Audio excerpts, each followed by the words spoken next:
IPL 2026 రెండో match Mumbai Indians versus Kolkata night riders జట్ల మధ్య తలపడనున్నాయి.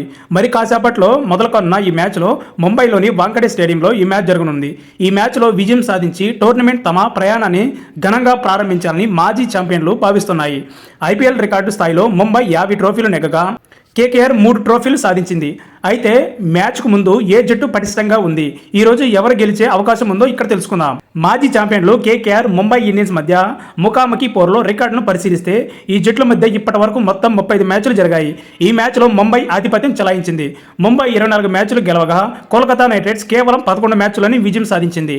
హెడ్ టు హెడ్ పరంగా చూస్తే ముంబై ఇండియన్స్ జట్టుదే పైచేయిగా కనిపిస్తుంది.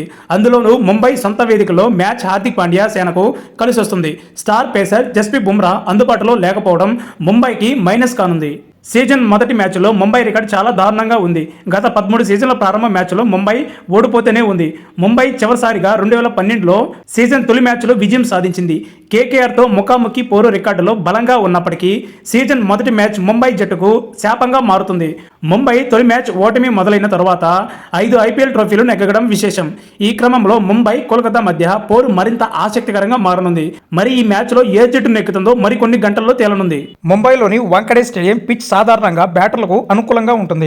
ఇక్కడ బౌండరీలు చిన్నవి కావడంతో పాటు అవుట్ఫీల్డ్ చాలా వేగంగా ఉంటుంది. దీనివల్ల బ్యాటర్లు భారీ స్కోర్ సాధించే అవకాశం ఉంటుంది. బంతి బ్యాట్ మీదకు చక్కగా వస్తుంది కాబట్టి పవర్ ప్లే ఓవర్లో ఓపెనర్లు స్వేచ్ఛగా షాట్లు ఆడే వీలుంటుంది. ముఖ్యంగా ఈ పిచ్ పై ఎర్రమట్టి ప్రభావం ఎక్కువగా ఉంటుంది. ఇది బ్యాటింగ్ చేయడానికి అనువైన స్థిరమైన బౌన్స్ను అందిస్తుంది. కాబట్టి ఈ మ్యాచ్లో హై స్కోరింగ్ గేమ్ జరిగే అవకాశాలు పుష్కలంగా ఉన్నాయి.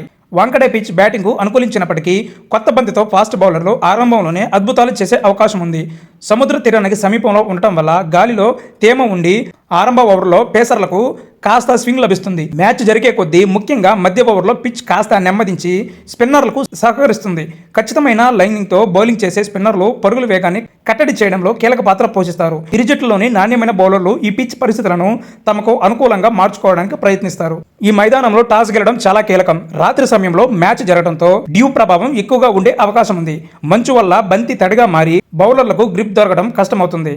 ఇది చేజింగ్ చేసే జట్టుకు భారీ విసుబాటును ఇస్తుంది. అందుకే వాంకడేలో టాస్ గెలిచిన కెప్టెన్లు కళ్ళు మూసుకుని ఫీల్డింగ్ ఎంచుకుంటారు. గణాంకాల ప్రకారం కూడా ఇక్కడ రెండోసారి బ్యాటింగ్ చేసిన జట్టే ఎక్కువ విజయాలు సాధించాయి. ముంబై మరియు కోల్కతా జట్లు ఈ టాస్ అడ్వాంటేజ్ను పొందేందుకు ఆసక్తికరంగా ఎదురుచూస్తున్నాయి.